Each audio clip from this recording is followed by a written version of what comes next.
Hello there, Libras. Welcome to your tarot reading. And either way, I hope this video finds you well. I hope that this reading is still timely and relevant and resonates with you. And I hope that you can, get whatever you need in terms of guidance. And that I hope this video finds you in a good space, okay? I feel like everything that is pulled, all the cards that are shown up here in the spread, really denotes to me a relationship reading, okay? And for those of you who have been watching me for the past, couple of years, I don't do exclusive love relationship readings, but I do feel that this is coming out as such, okay? And I also feel like there might be a lot of different people that you're dealing with as well, like either a lot of options, or some of you are dealing with this person, others are dealing with this person, others this person, and so on and so forth. So the reading seems to be like this, okay? The center is you, and then you have like these 4 other people that you're dealing with. That's what it feels like to me.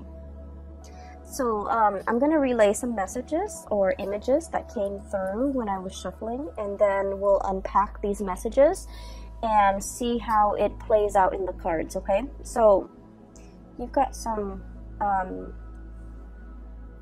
want to say vivid, very vivid images that came through. First of all, first image that I saw is I see this man. He's probably like around 45 to 50 years old. He's wearing like a flannel shirt, okay, and he's wearing a coat, a very practical earth tone coat, and denim jeans and a pair of work boots. He's in his driveway, and he's shoveling snow. So he's shoveling snow, and it's it's not fun work. It's heavy duty labor, but there's a lot of snow piled up in front of his truck, and he's trying to take his truck somewhere. So he's shoveling snow, and it seems like he's been at it for like 20 minutes. His face is a little bit red from the cold. His nose is like, starting to run, and it's also like turning red from breathing in the cold air. He finally succeeds, and then he stands up and he kind of leans his weight on his shovel, and he's feeling a little bit of pain shooting down his legs, okay? And I feel like this might be the right side, like the right leg, around the hip area. So I'm thinking something similar to like sciatica, or just something like I don't feel like it's a pulled muscle. I feel like it's a pre-existing spot, okay? So then he puts away the shovel. He's finally able to clear the driveway so that he can move his truck. He gets into his truck, and then he drives to this little diner. So through this, I guess, like moving picture, I feel like he's just going through the motions, okay? Going through the motions. It's cold, it's snowing, and he's just, trying to get someplace warm. He goes to this diner where he goes every day to have his breakfast. And so he sits down at let me see, I guess it's kind of like the counter. This is not a bar, so it's kind of like the counter. And he gets his coffee, he gets his, eggs and whatever. Eggs and bacon and whatever, like a hard, sturdy man like him would get for breakfast, and straight black coffee. And there's a woman behind the counter. So it seems as if he goes to this diner a lot because the woman's there, inadvertently, because she makes good coffee, because she's also quite attractive. And I also feel like she's significantly younger than him, okay? By significantly younger, I would say 10 years or more younger than this man, okay? She's pretty, and she's young, and she's really just bubbly, and she's like everything that you could hope for, when you have a gray day and she's serving you food, okay? So she's behind the counter, and she's just like, I saw you kind of limping when you walked up in here. What's going on? And then he touches the side of his hips, like on the right side. He's all like, oh, it's a pre-existing condition, okay? So that's what he says. And then I kind of hear his thoughts where he's thinking like the cold triggers it, or it's every time around this, every year around this time, it bothers me. So he's thinking that. He doesn't tell her, but he's thinking that. She serves him his food, and he's looking at her kind of like doing her thing behind the counter. And I feel like he's thinking as well to himself that, you know, if I were younger, I would love to have a woman like that by my side, okay? He's not thinking anything inappropriate. He's just thinking that she's a very lovely lady. She's pretty, she's nice, she's kind, and she seems very observant. So he's thinking that, but he doesn't let his feelings show. So this is a man who's got a very, very rough exterior. He's probably like a blue collar, you know, day laborer. Not that there's anything wrong with that. I just feel like, you know, he's somebody that fixes things. He's somebody that uses his hands and uses a lot of force with his job, right? So you don't see the tenderness or the softness in him, but his thoughts are very soft and tender. You don't see it on the exterior of this man, but I feel like, you know, he's got a good heart, okay? He's an honest, hardworking, good man. And the scene cuts out. So, what I was seeing here is, I feel like for some of you, you might be the waitress or the hostess or the person working behind the counter. Okay? You might be in a position where a lot of people that you normally might not consider your type are kind of secretly admiring you from afar. And this kind of harkens back to the Aries reading that I did, where Aries, they have a lot of admirers and a lot of suitors, but the suitors are kind of looking at Aries like they want to have a screaming good time with Aries. But I feel like your admirers are thinking like you're a really good person, you're a really good man, or you're a really good woman, and they wish they could find a really good man or a really good woman like you. They see the gentle way in which you deal with people. They see the friendly way and the ease in which you have conversations with others. They see the ease in which you're able to smile and make people feel at ease. And I feel that it's really comforting for, it's just like, you know, they're naturally very drawn to you. And what's really interesting is with Aries, and the reason I mentioned Aries, excuse me for those who are not familiar, Aries is your opposite sign, it's your shadow side, okay? So the energy playing out for Aries in their love vector is also very similar to you. But with Aries, because they're a fire sign, they attract very fiery types of personality as well, where their admirers declare, you know, verbally declare their love to them. And I feel like whereas for you guys as an air sign, all of these thoughts and feelings are felt by your admirers, but it's kept in the mind, it's kept in the mental space. Does that make sense? I hope that makes sense. And I just feel like if you find yourself in a situation where somebody keeps crossing paths with you, I don't think it's an accident. I think that they're purposely, either purposely or subconsciously, very drawn to you, and they want to be in your presence and they want to be around you. So it's not just, you know, serendipity or like, oh, coincidence. You're here. You know, I saw you the other day over there and now you're here. What are the odds? They're not stalking you or creepily invading your space. I don't feel that. I don't feel any creepiness or any stalkerish vibe. I feel like subconsciously they're very drawn to your warmth.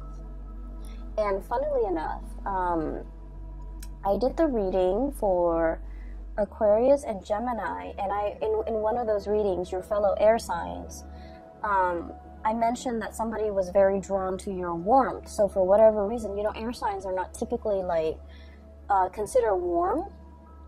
No offense, we're not considered warm. We're considered friendly and easy, and you know, easy to talk to, but not super warm the way that a water sign would be. But for some reason, I mentioned, I think it was the Aquarius reading, that people find them very warm. So there's something happening in the month of December. Is bringing out your caring, nurturing, warm side, and it's making it very visible. But I digress. Either way, I'm going back to this image, and there's another message that came through, so let me relay that before I forget. This man is a habitual, like, patron of this diner, okay? So he might have started going there before the waitress or the hostess works there. Or he might have started going, so I don't know the ins and outs of that. But I just feel like he props himself right by the counter under the guise of, you know, it being convenient because he's there by himself. But because he enjoys chatting with and looking at this woman. And so I feel like, you know, it's not a coincidence. If you keep seeing somebody mulling around or in your vicinity, or like you constantly run into them, I feel that they're energetically thinking about you and drawn to you and admiring you. And I also feel like they're definitely interested, but the way in which they show their affection, they might be a little bit rough around the edges. They might not feel like they're good enough for you, or they might not feel like they're your type, okay? They might not feel like they might not feel like the feelings are mutual from your end, and so they never say anything, okay? So that's just what I saw first. So for those who are single, you know, give people a chance, because I'm seeing here there might be a really good man or a very good woman in your environment that would be a very suitable relationship partner for you.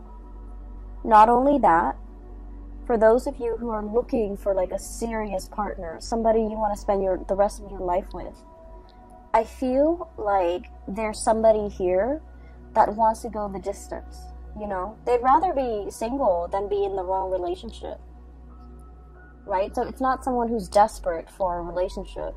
They know themselves. They know what works for them. So they'd rather be with you rather than, you know, just date around and be in bad relationships. So I feel, in a way, this person might have entered your radar, but might have not caught your attention because they might not have felt like, you know, that they're your type. And you might have like a working relationship with them where you just never thought it was possible that there might have been romantic feelings or romantic thoughts or, you know, inclination from their end to want to date you. So I feel like it's like I don't want to say a misconnection, because, you know, the person's always there, but I feel like, you know, the feelings are never talked about, okay? So there's a really good man or really good woman in your midst, and so, you know, keep your eyes out if you're single, okay? So having said that, let's talk about these 4 characters. First of all, for those of you who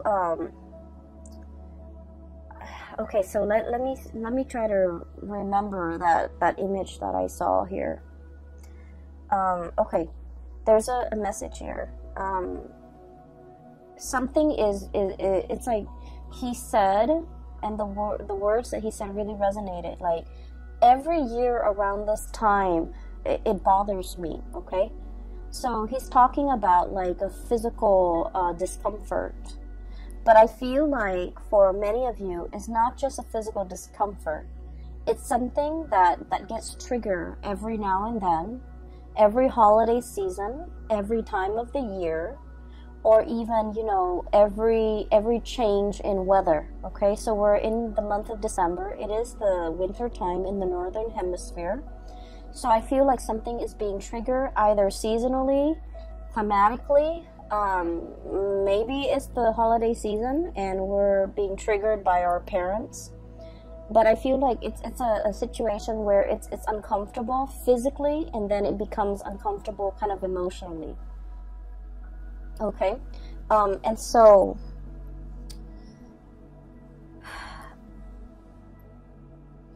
I do feel like there might be a lot of squabbling between you and a significant other over something that gets triggered every year around this time. For some of you, this could have to do with, you know, the blending of the family, co-parenting. Do we send the kids to this place or do we send the kids to the other place? If you're in like blended family, that also becomes a source of contention. Do I take my kids or do my ex get to keep the kids for these major holidays? Do I spend, you know, time with my new wife, my new husband and their kids? Or do I spend my holidays with my ex and my child with the ex? So it's like complicated, okay? Things are complicated. And so I feel like something is recurring. And then I also feel for many of you, the message that I'm getting here is just because there is conflict amongst people, it doesn't mean that the love is not there. Does that make sense? I hope that makes sense to you, because that's what chose to come out. So that's what like just kind of oozed out. So I feel like it's kind of telling you, if you're dealing with somebody and every single time you talk about this one topic, it triggers conflict, it triggers like disagreement, it triggers lack of consensus, it just triggers like really raw emotions within you and then within that other person. And just because it does that, it doesn't mean that there's, you know, zero compatibility. It's just you feel really strongly about this topic, they feel really strongly about this topic. This might just be a hot trigger topic for you and this person. It doesn't mean that it's the end of the world, and it doesn't mean that, you know, you guys are doomed. Okay? It doesn't indicate to me that this is a sign, this is not the person for you to be with. That's not what it's saying. It's saying that even the best relationships, you know, go through periods of abundance and drought. Even the best, healthiest relationship involves quarrels, involves disagreement. And actually, a dose of disagreement strengthens a relationship, okay? So once again, I'm going to give that analogy with the tree. I don't describe it very well, but I'm just going to try.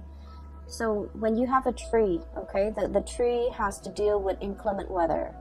It has to grow in a place where there's a lot of wind, where there's a lot of rain, where there's a lot of just, you know, it has to be exposed to the elements for the trunks to become stronger, for the tree to learn to grow straight. And so adversity is the stuff of life, okay? It fortifies us, it makes us stronger.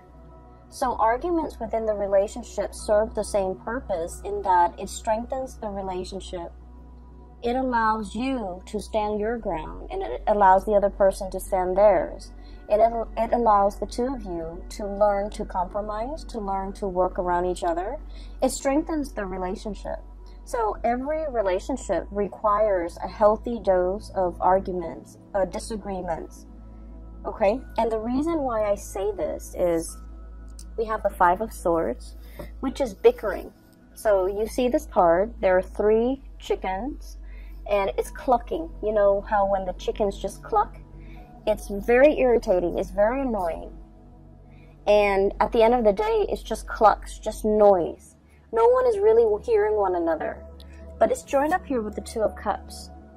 And this is a reminder for us this holiday season when we're dealing with like a lot of people, when we're dealing with coworkers, office parties, family gatherings, meeting everybody from, you know, friends and relatives and who they're dating, keeping everybody's uncles' names and aunts' names straight. We're in this environment where we're not gonna get along. And I keep hearing this as well. The topics of politics and religion will come up.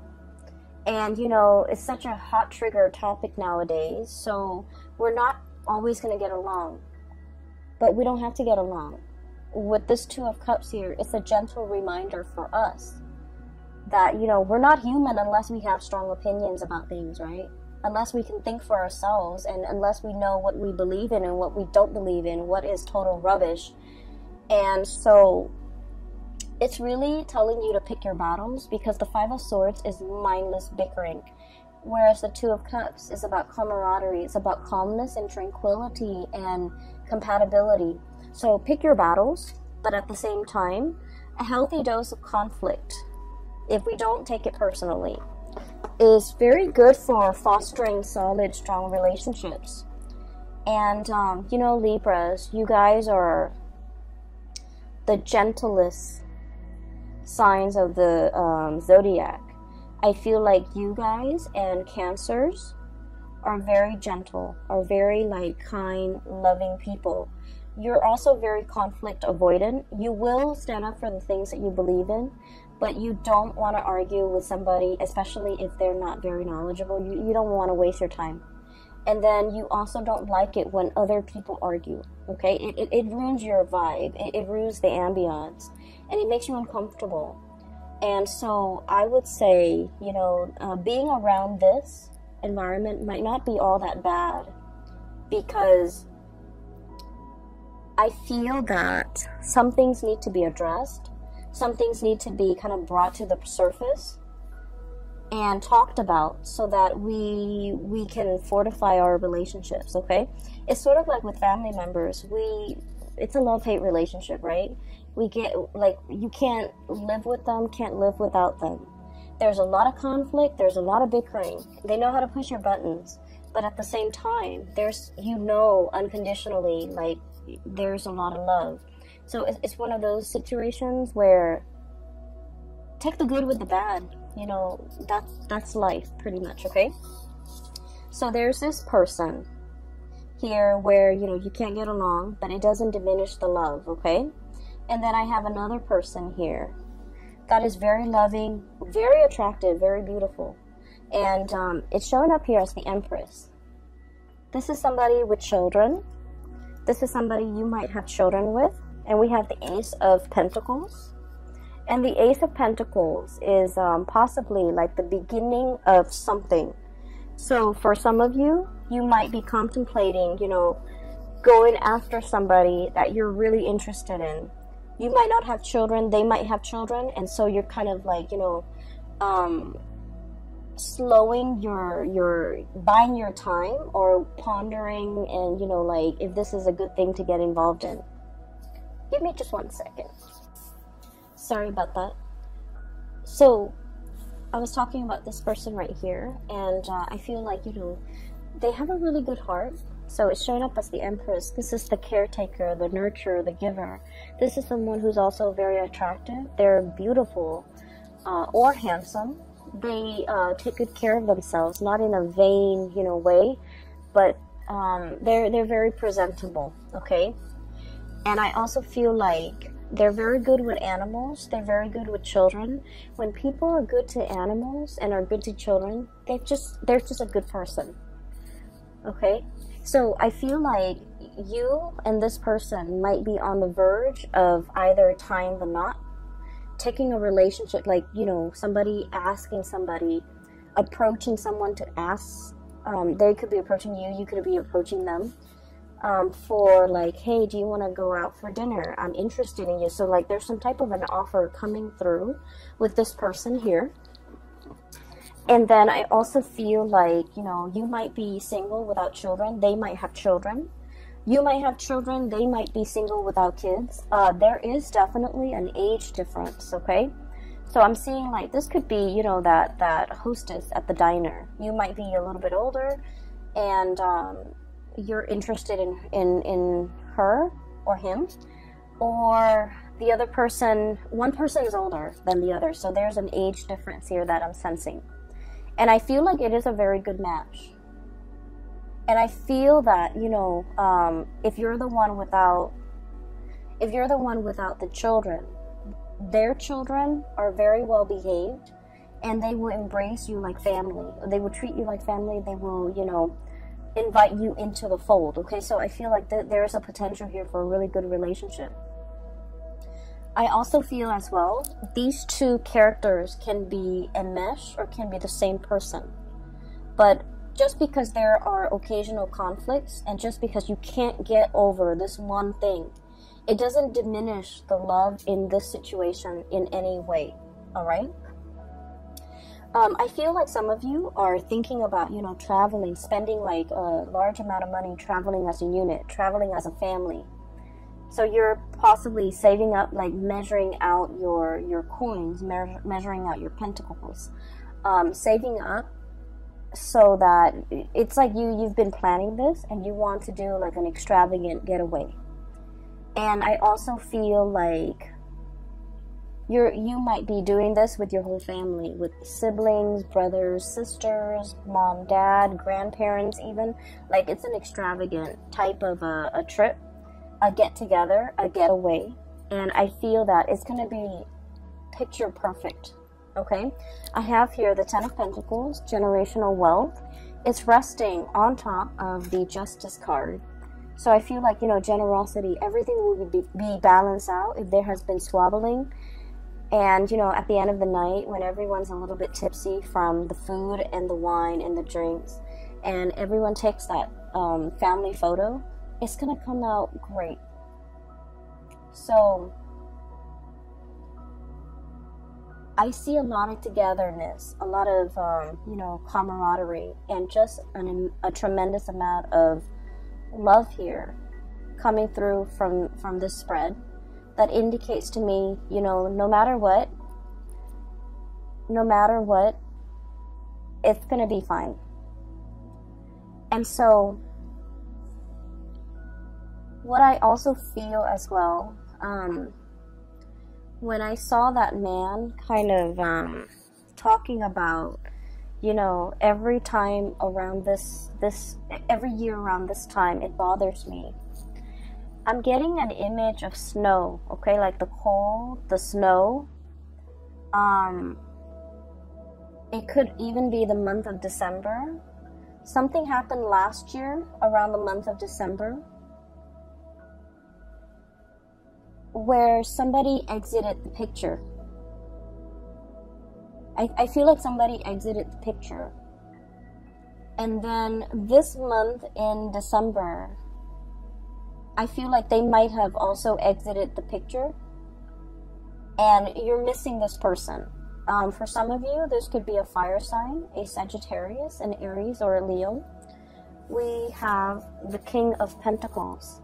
I'm sorry, the King of Wands. So this is the fire sign. Sagittarius, Aries, or Leo, and the Five of Pentacles. Leaving the picture, left out in the cold, there might not have been a lot of communication between you and this person. You're looking at them, thinking and wondering what they're up to. They're thinking and wondering about you, what you're up to. For many of you, this is like a relationship that never got off the ground. Misconnections. I feel like the other person had to do something to get their career or their work in order.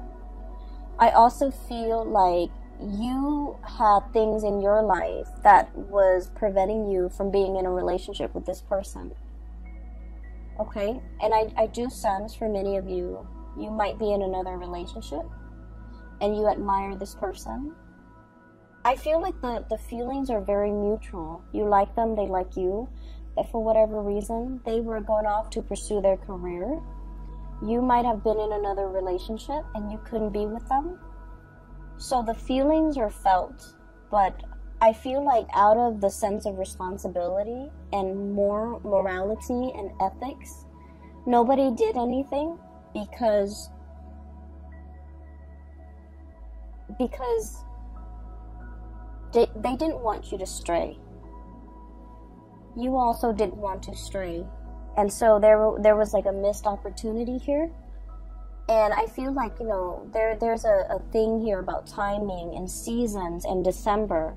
So whatever happened, you know, last December, it's bringing back the same sense of abandonment, the same sense of nostalgia, the same sense of lack, and the same sense of like lacking communication, you know, lacking in communication, not wanting to be on the outs with this person anymore, being a little bit as well, I want to say like,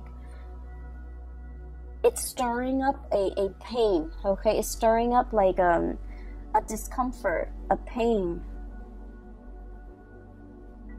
And you wish that it wasn't there. You wish that it wasn't there. You wish that you could find a way to, you know, it's like it's a recurring thing. So like it comes back in very unexpected ways. There might be symptoms, there might be things that trigger it, there might be, you know, communication from the person, or even thinking about this person, or thinking about the time you spent with this person in December last year, in December this year. So there's an element here about, you know, cycles, something being very cyclical. It's recurring, it's coming back. And especially for those who are single, it might be a really good time for you to contact this person and reach out, because they're looking at you, you're looking at them, and I do feel this tremendous sense of longing, missing, wanting. And it's not like a passionate sexual way. I feel like there's a lot more depth to this. It's an emotional connection, okay, where like in their presence you feel whole. You feel like you're on top of the world. And so if you're single and if you want to reach out, it is a really good time for you to reach out, because I feel like they're looking at you and they're wondering what you're up to. And so a hello would go a long way, okay? I'm also feeling as well, for some of you, you might be in a relationship, or somebody might be in a relationship and they're admiring you. They're not doing anything about it, but there's also this tremendous sense of passion. Ace of Wands, okay? New beginnings, a newness, like a spark. Just imagine you're in like a dark cave and you can't see what's ahead. You can't see what's behind you. It's dark. It's a little bit damp. You're not able to perceive like where you're going. And then all of a sudden, there's a match, and then a spark, and then a torch, okay? And it brings light, and it brings visibility to this dank and dark cave. That's what this card represents. It's like, I once was lost, and now I can find my way. Now I can see. That's what it feels like to me. Because there's a spark of passion here that somebody is coming in, igniting in your life, or you are coming in igniting this spark in somebody else's life. And once we have been ignited, you know, matches are like single use, right? So it denotes to me this is like a once in a lifetime, or this is like something that is very extraordinary, something that is very unique, something that comes once in a lifetime, something that brings us, you know, into a new sense of being. And so I feel like the presence that you have in somebody's life, whether or not you are aware of it, it is very transformative. And keep in mind, it is single use. So it's like they can't find another one like you. You can't find another one like them. And without this person's presence in the picture, life is just not the same.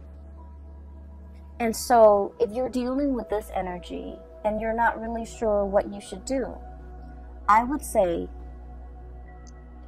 you know, the month of December is about closure.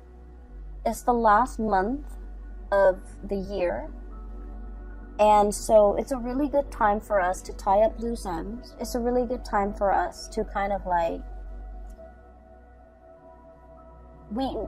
so it's like you're hitting the end, right? So you can't really procrastinate anymore. So it would benefit everybody, I feel. Wrap up loose ends. Say what needs to be said. Don't carry it. Don't carry the energy into the next year. Don't carry the regrets. Don't carry the, I wish I could have reached out. I wish, we could have been communicating. I wish I could spend the holidays with this person. I wish I could see this person.